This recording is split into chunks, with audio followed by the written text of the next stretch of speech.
దేవుని పరిశుద్ధ నామమునకు మహిమ కలుగును గాక. ఈ కార్యక్రమాన్ని వీక్షిస్తున్న ప్రతి ఒక్కరికి నేను పేరు పేరున వందనాలు చెల్లిస్తున్నాను. మిమ్మలను, మీ కుటుంబములను, సంఘములను, పరిచర్యను దేవుడు అన్ని విషయాల్లో బహుగా ఆశీర్వదించును గాక. ప్రియమైన దేవుని బిడ్డలారా, పరిశుద్ధ గ్రంథంలో నుండి కొన్ని మాటలు, శ్రేష్టమైన మాటలు చదువుకోకముందు ఒక ప్రత్యేక కీర్తన ద్వారా దేవుణ్ణి మహింపరుద్దాం. స్తుతులపై ఆసీనుడా, స్తోత్రించెదా నిన్ను. స్తుతులపై ఆసీనుడా, అందుకో నా స్తుతి మాలిక, నా పేద హృదయ గీతిక. అందుకో నా స్తుతి మాలిక, నా పేద హృదయ గీతిక. స్తుతులపై ఆసీనుడా, స్తోత్రించెదా నిన్ను. స్తుతులపై ఆసీనుడా.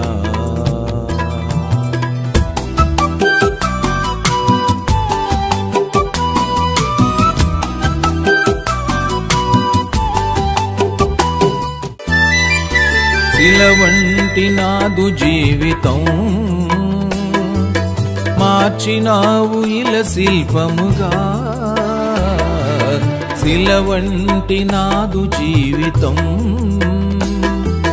మార్చినావు ఇల శిల్పముగా. శిల్పమైనా నన్ను నిలిపినావు జీవమిచ్చి నీ రూపంలో. శిల్పమైనా నన్ను నిలిపినావు జీవమిచ్చి నీ రూపంలో. అందుకో నా స్తుతి మాలిక, నా పేద హృదయ గీతిక. అందుకో నా స్తుతి మాలిక, నా పేద హృదయ గీతిక. స్తుతులపై ఆసీ. దేవుని పరిశుద్ధ నామానికి మహిమ కలుగును గాక. ప్రియమైన దేవుని బిడ్డలారా, పరిశుద్ధ గ్రంథంలో నుంచి మార్కు సువార్త 5వ అధ్యాయము 25వ వచనం నుండి కొన్ని మాటలు చదువుకుందాం. 12 ఏండ్ల నుండి రక్తస్రావ రోగము కలిగిన ఒక స్త్రీ ఉండెను. ఆమె అనేక వైద్యుల చేత ఎన్నో తిప్పలు పడి తనకు కలిగినదంతా వ్యయం చేసుకుని ఎంత మాత్రమును ప్రయోజనం లేక మరింత సంకటము పడెను. ఆమె యేసుని గూర్చి విని, నేను ఆయన వస్త్రములు మాత్రము ముట్టిన బాగుపడుదును అనుకుని జనసమూహములో ఆయన వెనుకకు వచ్చి ఆయన వస్త్రము ముట్టెను. వెంటనే ఆమె రక్తధార కట్టెను కనుక తన శరీరంలోని ఆ బాధ నివారణ అయినదని గ్రహించుకొనెను. చిన్న మాట ప్రార్థన చేసుకుందాం. పరిశుద్ధుడ, ప్రేమమడి మీకు వందనాలు, స్తోత్రాలయ్యా. రక్షకుడ, సర్వశక్తిమంతుడా, స్తుతిపాత్రుడ, మీకు స్తోత్రం చెల్లిస్తున్నాను. చదవబడిన మాటలు ప్రభువా మా హృదయాల్లో నింపండి, బలపరచండి. ఎంతమంది అయితే అనారోగ్యంగా ఉన్నారో ఈ వాక్యం ద్వారా వారిని బలపరచండి, మార్గం చూపించండి, స్వస్థతలు దయచేయమని ప్రార్థన చేస్తున్నాను. మీ సన్నిధి కాంతిపై వరది బిడ్డపై కుమరించమని, ఆశీర్వాద బిడ్డలు నింపమని యేసు నామములో వేడుకొని ప్రార్థిస్తున్నాం తండ్రి, ఆమేన్. ప్రియమైన దేవుని బిడ్డలారా, ఈ మాటలు మనం చదువుకున్న మాటలు ఒక రక్తస్రావ రోగి గురించి రాయబడింది. మీలో చాలామందికి ఈ అంశం తెలిసే ఉండొచ్చు. 12 ఏండ్ల నుంచి అని రాయబడి, అంటే చాలా దీర్ఘరోగి. ఈ అంశాన్ని మనం ధ్యానం చేస్తూ ఉండగా ఎవరైతే అనారోగ్యంగా ఉన్నారో, ఏ కుటుంబాలు అయితే అనారోగ్యవంతులు ఉన్నారో వారి గురించి దేవుడు ఒక అద్భుతం వారికి చేయనట్లుగా, మీలో విశ్వాసం బలపరచబడినట్లుగా దేవుడు కార్యం చేయాలని నేను ఆశిస్తున్నాను. అంశం తెలుసు, కానీ మరొకసారి మనం అందరం కూడా జ్ఞాపకం చేసుకుందాం.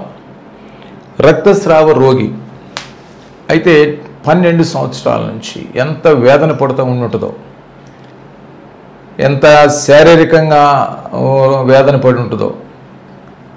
అయితే ప్రియమైన అక్కడ రాయబడ్డ మాట, ఆమె అనేక వైద్యుల చేత అని రాశాడు. చాలామంది వైద్యుల దగ్గర తిరిగింది. అంటే ఎన్నో ప్రదేశాలు తిరిగింది. అంటే ప్రియమైన ఒక పదం రాశాడు పరిశుద్ధాత్ముడు, తిప్పలు పడి అన్నాడంటే ఎంతో శ్రమ వచ్చి ఉంటుందండి.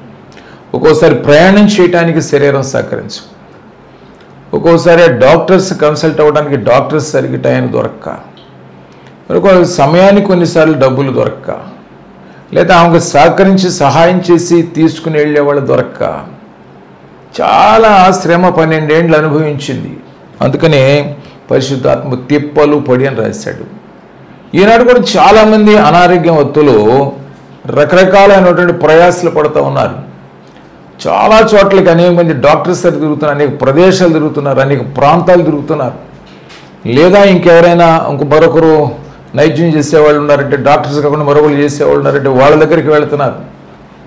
ఇదే ప్రయాసపడటం, ఎన్నో శ్రమలు అనుభవిస్తూ ఉన్నారు, కానీ ఆరోగ్యం కుదురుకోవట్లే.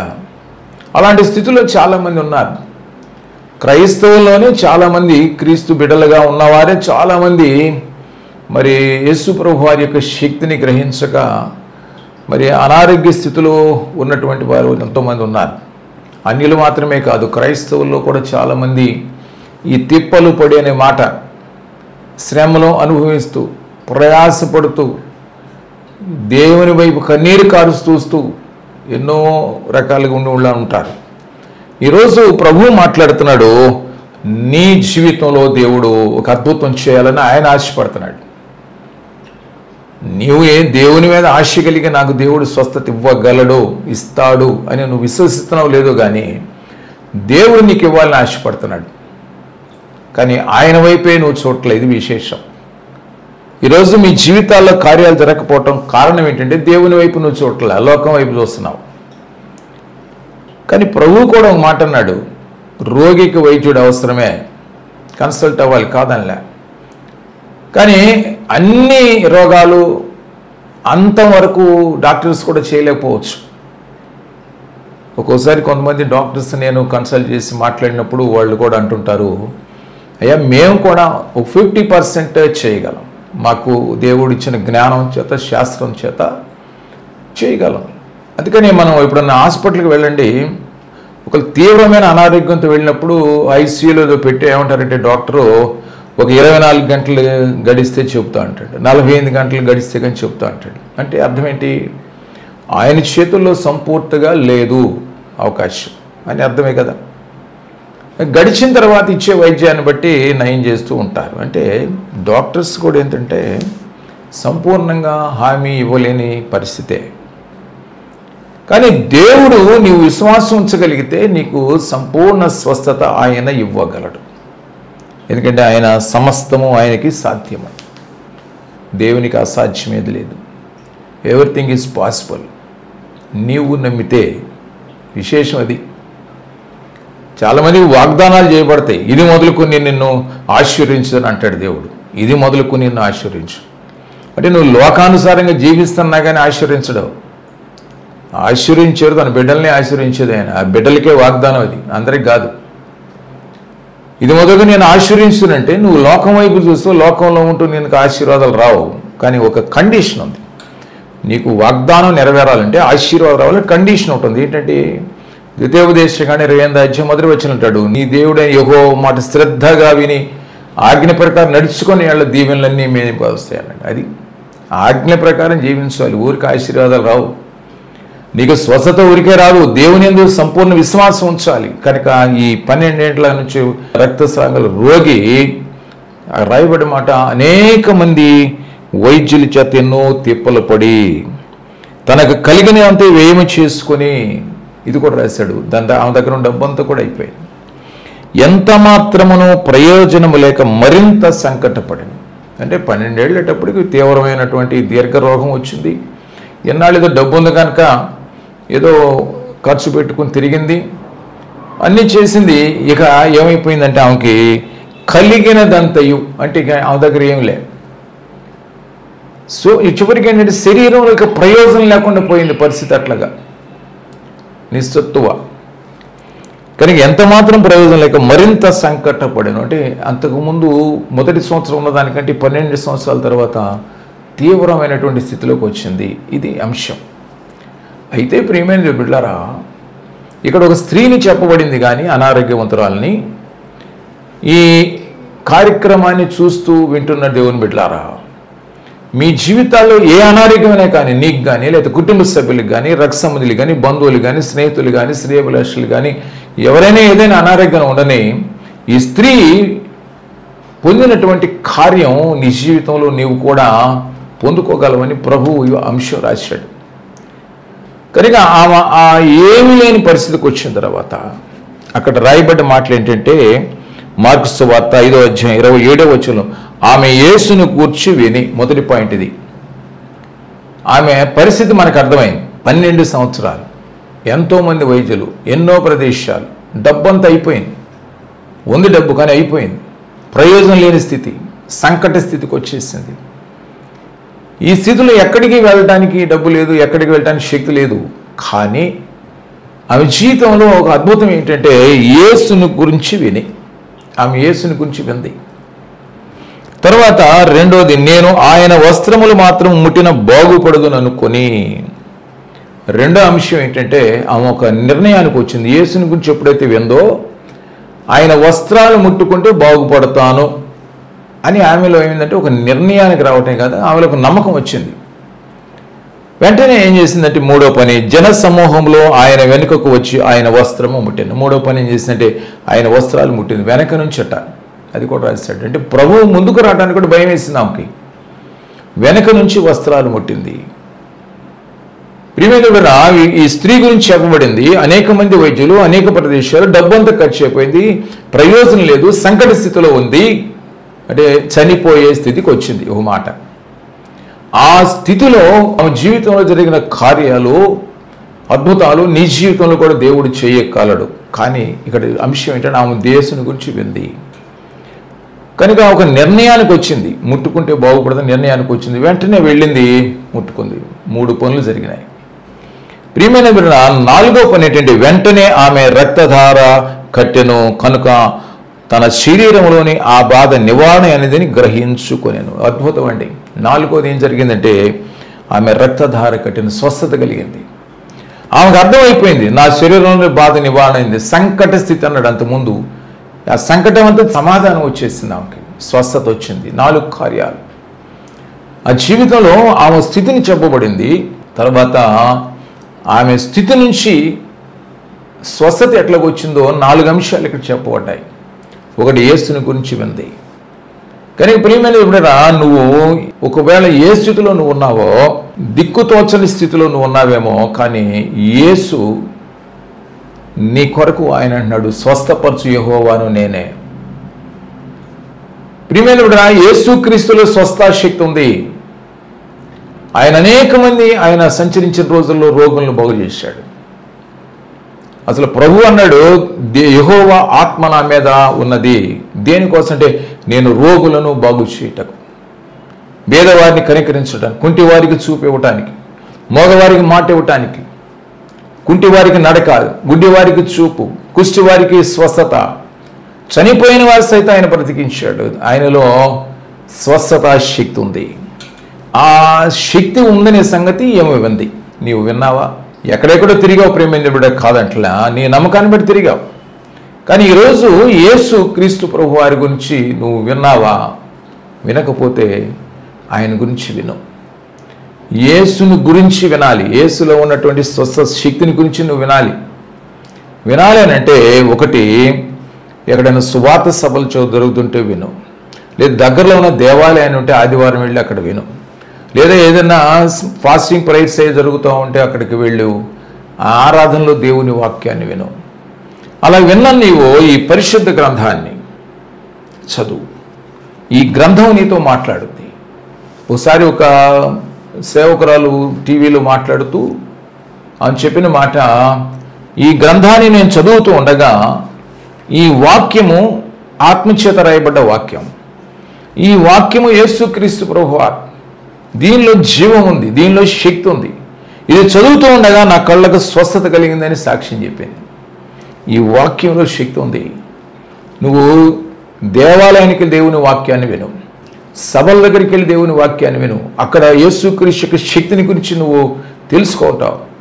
ఈ పరిశుద్ధ గ్రంథాన్ని చదువు, యేసుక్రీస్తు శక్తిని తెలుసుకుంటావు. కనుక ఈ గ్రంథం గురించి నీకు ముందు తెలియాలి. చాలామంది ఈ రోజులు ఏమనుకుంటారంటే, క్రైస్తవులు కూడా ఏమనుకుంటారంటే, ఆయన యేసు ఏముందండి, తెల్లవాళ్ళ దేవుడు అండి, ఆయన విదేశీ దేవుడు అండి, పేదవాళ్ళ దేవుడు అండి అని ఒక నానుల్లో ఉన్నారు. ఆయన గురించి నువ్వు తెలుసుకోవాలిగా. యేసుని గురించి వినానంటే యేసులో ఉండే శక్తి ఎంతో విందామా, తెలుసుకుంది. రెండో స్టెప్ ఏం చేసిందంటే, ఆ వస్త్రము ముట్టితే బాగుపడతాను, ఎందుకంటే ఆయనలో స్వస్థ శక్తి ఉందని తెలుసుకుంది. కనుక నేను నా మీద చేతులు పెట్టి ప్రార్థన చేయగలను, ఆయన వస్త్రాల్లోనైనా శక్తి ఉంటుందని గ్రహించింది. ఎందుకంటే యోహాను సువార్త 2వ అధ్యాయము 11వ వచనం అంటాడు, గలిలయలోని కానాలో యేసు ఈ మొదటి సూచక్రియను చేసి తన మహిమను బయలుపరచును, అందువలన ఆయన శిష్యులు ఆయన యందు విశ్వాసం ఉంచిరి. ఇక్కడ ఏమంటే ఈ మొదటి సూచక్రియ అట నీలం ద్రాక్ష రసం అవి ఉంది. ఇప్పుడు యేసుని గురించి విన్నది అని అంటే అర్థం ఏంటంటే, మొట్టమొదటి ఆయన సేవ మొదలేసిన తర్వాత మొదటి సూచక్రియ నీలం ద్రాక్ష రసం చేయటం. వాళ్ళని ఏం లేదు, శిష్యులు అన్నాడు అంచుల మట్టుకు బాణాలు నింపండి అన్నాడు, అంతే. ఇంకా అంతకంటే ఏం చేయలే, ఏదో దాన్ని ఏదో ఇంకోటి చేసి ఏం చేయలే, నింపండి అన్నాడు. యేసు చెప్పిన మాట విన్నారు, చేశారు, కనుక ఆ నీళ్ళు ఏమన్నా అద్భుతంగా ద్రాక్షారసం అయిపోయినాయి. ఆ మొదటి సూచక్రియ దాన్ని ఆమె యేసుని గురించి విన్నది అని అంటే ఇదొక మాట అనుకోవచ్చు, ఇది మొదటి సూచక్రియ. రెండోది ప్రియమైన యోహాను సువార్త 4వ అధ్యాయము 54వ వచనం అంటాడు, ఇది యేసు యోదయ నుండి గలిలయకు వచ్చి చేసిన రెండవ సూచక్రియ. ఆమె యేసుని గురించి విన్నది. ఇక్కడ ఏంటంటే నీళ్ళు ద్రాక్షారసం. ఇక్కడ రెండవ సూచక్రియ అని రాయబడ్డది ఏంటంటే, ఒక ప్రధాని ప్రభు దగ్గరకు వచ్చి, అయ్యా నా బిడ్డ చావసిద్ధమై ఉండెను, నా కుమారుడు, నువ్వు వచ్చి స్వస్థపరచాలన్నాడు. ప్రభు వెంటనే అన్నాడు, ఆయన ప్రభు చెప్పిన మాట, మీరెప్పుడు కూడా ఏంటంటే మహత్కార్యాలు చూడాలని మీరు ఆశపడుతూ ఉంటారు అని అన్నాడు. ప్రభు నా కుమారుడు చావక ముందే అయ్యా నువ్వు నా ఇంటికి రావాలని అడిగాడు. యేసు నీవు వెళ్ళము, ఎందుకంటే ఆ ప్రధాని ప్రభువుని అడిగాడు, నా ఇంటికి అయ్యా నా కుమారుని చావ సిద్ధంగా ఉన్నాడయ్యా, నువ్వు స్వస్థత ఇవ్వాలయ్యా బ్రతకాలంటే, అతని యొక్క విశ్వాసాన్ని చూసి ప్రభు అన్నాడు, నీవు వెళ్ళము, నీ కుమారుడు బ్రతికి ఉన్నాడని అతనితో చెప్పగా. అంటే అక్కడ నుంచే ఎప్పుడైతే అతని విశ్వాసం ఉందో ప్రభువు అక్కడ నుంచి కార్యం చేశాడు. తర్వాత వెళ్ళమన్నాడు, వెళ్ళాడు. తన పనివాడు ఎదురొచ్చాడు, అయ్యా నీ బిడ్డ నీ కుమారుడికి జ్వరం తగ్గిపోయింది, స్వస్థత, బ్రతికాడు, స్వస్థత కలిగిందంటే. ఎప్పుడు అనంటే ఆయన కరెక్ట్గా ఏమనంటే అక్కడ యోహాను సువార్త 4:52 నుంచి అంటాడు, ఏ గంటకు వాడు బాగుపడి సాగినని వారిని అడిగినప్పుడు వారు నిన్న 1 గంటకు జ్వరము వాడిని విడిచినని అతనితో చెప్పిరి. నీ కుమారుడు బ్రతికి ఉన్నాడు యేసు తనతో చెప్పిన గంట అదే అని తండ్రి తెలుసుకొని కనుక అతడును అతని ఇంటి వారందరూను నమ్మిరి. ఇది రెండవ సూచక్రియ. ఒక ఆయన వర్డ్, మాట, అవతల వ్యక్తికి విశ్వాసం అనే మాట. అందుకని శిష్యులతో కూడా అంటారు, అయ్యా నువ్వు నిన్న అంజరపు చెట్టును శపించావు కదా, ఈరోజు ఎండిపోయిందే అన్నాడు. ఆ చెట్టు ఎండిపోయిందని రెండో రోజు అంటున్నారు. ప్రభు అన్నాడు, మీరు నిన్న నేను ఆ చెట్టును శపించినప్పుడే అది వేళ్లతో సహా నిన్న ఎండిపోయింది, ఈరోజు పైన చెట్టు ఎండిపోయింది. అంటే మీరు నమ్మితే ఇంతకంటే అద్భుతాలు మీరు చూస్తారు. ఇదిగో మీరు విశ్వాసంతో ఇదిగో ఈ కొండ సముద్రం పడవేమిటో జరుగు అంటే కార్యం ఏంటంటే, ఒక అసాధ్యమైన కొండల లాంటి అసాధ్యమైన కార్యాలైనా మీరు విశ్వాసం ఉంటే జరుగుతాయి. Everything is possible. అనారోగ్యం బిడ్డలతో ప్రభువు మాట్లాడుతున్నాడు. ఈ రీతిగా సూచికలు ఈ యేసుని గురించి విన్నది. కనుక ఇలాంటి అద్భుతాలు ఎన్నో ఉన్నాయి. మరి ఆయన రొట్టెలు 2 చిన్న చేపలు కృతజ్ఞతాస్తులు చెల్లించి ప్రార్థన చేసినప్పుడు అక్కడ కొన్ని వేల మందికి 5 రొట్టెలు 2 చిన్న చేపలే ఎనఫ్. కానీ ఆ చిన్న పిల్లోడు తెచ్చి ఇచ్చాడు. ప్రియమైన కూడా ఆ ప్రభువు వాటిని తీసుకుని, ఆ ఏదైతే అందుబాటులో ఉందో వాటిని తీసుకుని దాన్ని విస్తారంగా అందరికీ అందునట్లుగా చేసాడు. అద్భుతం. నీకు సమృద్ధి ఇవ్వగలడు ఆయన. ఆయనలో శక్తి ఉంది. కనుక ఆ యేసుని గురించి విన్నది అంటే అర్థం ఏంటి, ఆయన శక్తిని గురించి వింది కనుక వెంటనే ఏం చేసిందంటే, ఎస్ నేను యేసుని ముట్టుకుంటే, వస్త్రాలు ముట్టుకుంటే నేను బాగుపడతానని విశ్వసించింది, నమ్మింది. కనుక నీకు నమ్మకం రావాలంటే ముందు యేసుని గురించి వినాలి. వినుట వలన విశ్వాసం కలుగుతుంది. దేని గురించి? యేసుని గురించిన మాట. ప్రియమైన అద్భుతంగా దేవుడు నువ్వు వీక్షిస్తున్న నీతో మాట్లాడుతున్నాడు. నీకు ఎలాంటి కొరత ఉన్నా, ఎలాంటి అనారోగ్యం ఉన్నా, నీ కుటుంబ సభ్యులకున్న ప్రభు అన్నాడు, ఎస్, మీరు కానీ యేసుని గురించి తెలుసుకొని ఆయన శక్తిని గ్రహించి ఆయన యందు విశ్వాసం ఉంచితే మీకు కార్యం జరుగుతుంది. కనుక ఆమె ఏం చేసింది? మూడోది, జన సమూహంలో ఆయన వెనుకకు వచ్చి ఆయన అస్త్రాలు ముట్టింది. మూడో కార్యం చేసింటే పనిలోకి వచ్చేసింది, విశ్వాసం ఉంచింది, క్రియలోకి వచ్చేసింది. క్రియలేని విశ్వాసము మృతం. చాలామంది యేసుని నమ్ముతున్నానండి అంటారు, కానీ నమ్మిక క్రియలో ఉంచరు. నమ్మిక క్రియలో ఉంచరు. ఒక్కోసారి ప్రార్థన చేయమని అడుగుతారు, ప్రార్థన చేయండి పలానా అంశం, పలానా ప్రాబ్లం, అప్పుల భారమో లేదా అనారోగ్య భారమో పిల్లల చదువులు అంటారు, కానీ దేవుడు చేయగలడని వారిలో విశ్వాసం ఉండదు. కానీ ఏం చేసిందంటే నమ్మింది క్రియల్లోకి వెళ్ళిపోయింది. ఎస్, వెళ్ళి ముట్టుకుంది. అద్భుతం ఏంటంటే ప్రియమైనవారా, ఆమెకు రక్తధార కట్టిన అన్నాడు. అది దేవుని స్తుతించాల్సిన అంశం అండి ఇది. 12 ఏళ్ళ నుంచి అనేక వైద్యులు, అనేక ప్రాంతాల్లో డబ్బు ఇవన్నీ చేయలేని కార్యం విశ్వాసం చేసింది. ఆమె గురించిన విశ్వాసాన్ని బట్టి యేసు ఆమె కార్యం జరిగించాడు. అయితే ప్రియమైన అక్కడ జరిగిన మాటలు ఏంటంటే, బాధ నివారణని గ్రహించింది, ఆమె సంతోషించింది, మంచిది. అంతకుముందు 12 ఏళ్ళైన సంతోషం ఇప్పుడు వచ్చింది ఆమెకు సంతోషం. వెంటనే యేసు తనలో నుండి ప్రభావం బయలు వెళ్ళని తనలో తాను గ్రహించి జనసమూహం తిరిగి నా వస్త్రమును ముట్టినది ఎవరైనా అడుగగా. కనుక యేసులోంచి ప్రభావం వెళ్ళింది గ్రహించాడు. ఆయన జనసమూహంలో ఉన్నాడు, వస్త్రాలు ముట్టుకుంది, స్వస్థత కలిగింది. ప్రభువుకి అర్థమైంది ప్రభావం ఆయనలోంచి వెళ్ళిందని.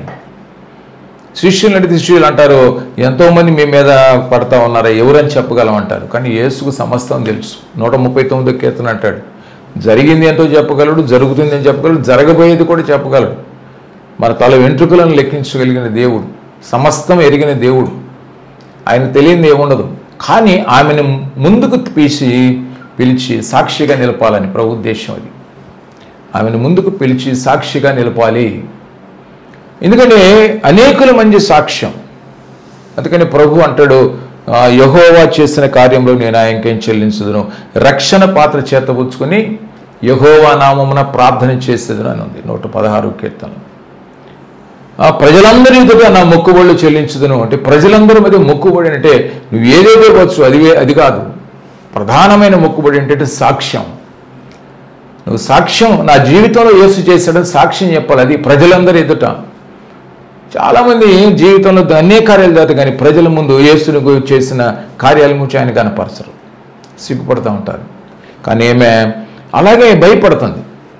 ఎవరో నన్ను ముట్టారు అన్నట్టు ప్రభు అన్నప్పుడు బయట రావటానికి భయపడ్డప్పుడు ప్రియమైన ప్రభు మరలా అన్నప్పుడు అప్పుడు ఆ స్త్రీ తనకు జరిగినది ఎరిగి భయపడి వణకుచూ వచ్చి ఆయన ఎదుట సాగిలపడి, ఇది 33వ వచనంలో ఉంది, మార్కు సువార్త 5:33లో సాగిలపడి తన సంగతి అంతయో ఆయనతో చెప్పాను. ఏమండి, ఎప్పుడైతే ప్రభు ట్రెస్ చేసి అడిగాడో వెంటనే ఆమె భయపడింది, వణుకుతూ వచ్చి నన్నెవరో ముట్టారు, ప్రభావం పోయింది అని ప్రభు అన్నప్పుడు తనే గనక ముందుకు వచ్చి భయపడి వణుకుచూ వచ్చి సాగిలపడిందండి. అంటే కృతజ్ఞత చూపించింది, అంతా చెప్పింది.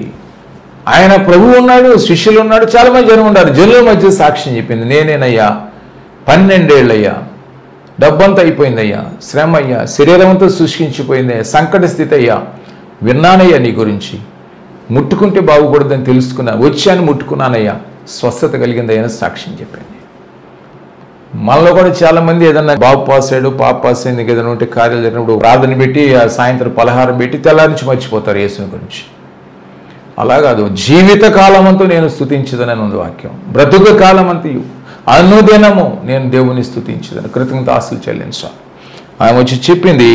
అందుకు ఆయన ఏమన్నంటే, కుమారి నీ విశ్వాసం నిన్ను స్వస్థపరచను, సమాధానం కావాలన్న వైపు నీ విశ్వాసం స్వస్థపరచను, నేను కాదు అని మనం విశ్వాసం ఇచ్చినప్పుడు యేసు ద్వారా కార్యం మనకు జరుగుతుంది. అది సంగతి.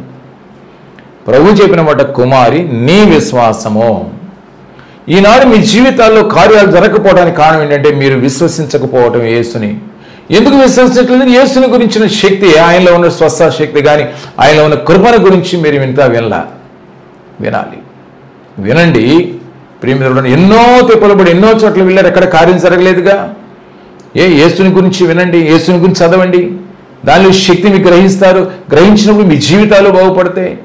ఆశీర్వించబడతారు, స్వస్థతలు వస్తాయి, సమృద్ధి వస్తుంది, సంపద వస్తుంది, సమాధానం, సంతోషం వస్తాయి. ఎవరో ఇవ్వలేని యేసు ఇచ్చాడు. దాన్ని బట్టి నీ జీవితం బాగుపడుతుంది కదా. కానీ యేసుని కాదని అనేక చోట్ల ప్రయత్నం చేయి, పొందుకుంటే మంచిదే, పొందుకో. ఎక్కడ కాలేదు కనుక యేసు దేవుడు, ఆయనలో అద్భుత శక్తులు ఉన్నాయి.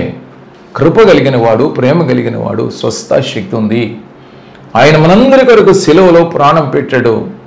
ఆయన ఒలువలు ఒలవబడ్డాయి. దాన్ని బట్టి ఏంటంటే మనందరినీ సంపన్నులు చేయడానికి ఆయన దరిద్రుడు. ఆయన సిలువ చివరి బొట్టు వరకు రక్తం కార్చాడు. కారణం ఏంటంటే నీ పాపం నుంచి విమోచించడానికి. ప్రియమిత్రుడా, ఆయన మన కొరకు సిలువలో దెబ్బలు పొందాడు, కొరడా దెబ్బలు పొందాడు, శరీరం అంతా గాయాలు చేయబడింది. ఆయన పొందిన దెబ్బల చేత మనకి స్వస్థత. కనుక మనకి స్వస్థత ముందుగానే ఆయన సిలువలో ఇచ్చాడండి. నువ్వు విశ్వసించి పొందుకోవటం. కనుక ఇక్కడ 2 మాటలు చక్కని మాట్లాడి, అందుకు ఆయన కుమారుని నీ విశ్వాసం నేను స్వస్థపరచను, సమాధాన గల దానిపై పొమ్ము అన్నాడు 34వ వచనంలో. మార్కు సువార్త 5:34 నీ విశ్వాసం స్వస్థపరచను వెళ్ళు అన్నాడు. మంచిదే, బాగానే ఉంది. వెంటనే అదే వచనం అంటాడు, నీ బాధ నివారణ అయ్యి నీకు స్వస్థత కలుగునుగా. కానీ ఆమెతో నేను ముందేమో నీ విశ్వాసం నేను స్వస్థపరిచింది అన్నాడు కదా, స్వస్థ వచ్చిందిగా. మళ్ళా స్వస్థత కలుగునుగా కానీ మళ్ళీ రెండోసారి అంటున్నాడు ప్రభు. స్వస్థ వచ్చింది, నీ విశ్వాసం స్వస్థపరిచింది అన్నాడుగా. మళ్ళా నీకు స్వస్థత కలుగునుగాక అంటాడు. మళ్ళీ ఆల్రెడీ వచ్చిందిగా. అంటే ఈ స్వస్థత ఏంటంటే నీ ప్రేమ పాపమునకు స్వస్థత, స్వస్థత కలిగినగా. ఇప్పుడు శరీరానికి స్వస్థత, నీ విశ్వాస శరీరంగా స్వస్థత కలిగింది. కానీ పాపానికి స్వస్థత కలగాలంటే ప్రభు ఇవ్వాలి. ఆయన రక్తంలోనే కడగబడాలి. ఆయనే మనకు ఆ రక్షణ ఇవ్వగలడు. ఎవరు ఇవ్వలేరు, ఏ నామం ఇవ్వలేదు. కనుక ఇదేంటంటే ఆమె పాపం ఆమె స్వస్థత, శరీర స్వస్థత కలిగింది విశ్వాసం వలన. ఇప్పుడు ప్రభు ఏం చేశాడంటే ఆమెకి పాపం కూడా రోగమే. శరీరంలో రోగం ఉంది, నయమైంది ఆమెకి. ఆమెలో పాపం ఉంది, పాపం కూడా రోగమే. ఈ రోగాన్ని స్వస్థత ఆయన ఇచ్చాడు. కనుక నువ్వు విశ్వాసం ఇచ్చినప్పుడు, నమ్మినప్పుడు, ఆయన బిడ్డగా జీవించడానికి ఇష్టపడ్డప్పుడు నీ పాపములు కూడా తీసివేస్తాడు.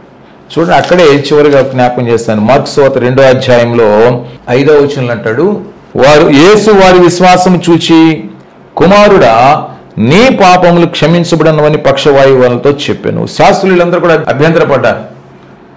పక్షవాయు రోగుతున్నాడు, నీ పాపములు క్షమించబడి. ఈయన మామూలు మనుష్యుడే కదా, మరీ కుమారుడు, యేసు కుమారుడే కదా, ఈయన పాపాలు క్షమించడం దేవుడా అని వాళ్ళంతా అభ్యంతరపడ్డారు. కనుక ప్రభు మొట్టమొదటిగా పక్షవాయు రోగుతున్నాడు, నిన్ను పైనుంచి ఎవరైతే మంచం తగ్గించారో వారి విశ్వాసాన్ని చూసి నీ పాపాలు క్షమించే దేవుడే, ఇదిగో దైవ దోషం చేస్తున్నాడు అన్నారు వీళ్ళంతా. కనుక యేసు ప్రభువు అక్కడే అంటాడు, మార్కు సువార్త 2వ అధ్యాయం 10వ వచనం అంటాడు, అయితే పాపములు క్షమించుటకు భూమి మీద మనుష్య కుమారుడు అధికారం కదా మీరు తెలుసుకుని బలి వారి తెచ్చు. మనుష్య కుమారుడు యేసు ప్రభువు అంటే యేసు ప్రభువు వారు దేవుని కుమారుడు, ఆయనే దేవుడు. కనుక ఆయన పాపములు క్షమించడానికి అధికారం ఉంది. ఆయన కనుక పాపములు క్షమించాడు. తర్వాత అతనితో అన్నాడు, లేచి పరిపెత్తుకుని నువ్వు నడిచి వెళ్ళు అన్నాడు.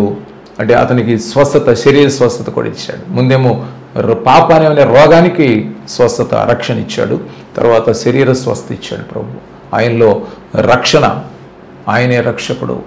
కనుక ఈ స్త్రీకి ప్రేమికుడా విశ్వాసం ఇచ్చిన తర్వాత శరీర స్వస్థత కలిగింది. విశ్వాసాన్ని బట్టి ప్రభు ఆమెకున్న విశ్వాసాన్ని బట్టి, కృతజ్ఞతను బట్టి ఆమెకి పాప రోగం నుంచి కూడా రక్షణ అనే స్వస్థత ఇచ్చాడు. నీవు కూడా ప్రభువుని అంగీకరించగలిగితే ఈ స్త్రీ నీకు మాదిరి. విన్నది, అలాగే క్రియలోకి వెళ్ళింది, ముట్టింది, అలాగే వెనక నుంచి ఆయన ముట్టుకుంది, ముడితే విశ్వసించింది, ముట్టుకుంది, రక్తం ధార కట్టింది, స్వస్థత కలిగింది.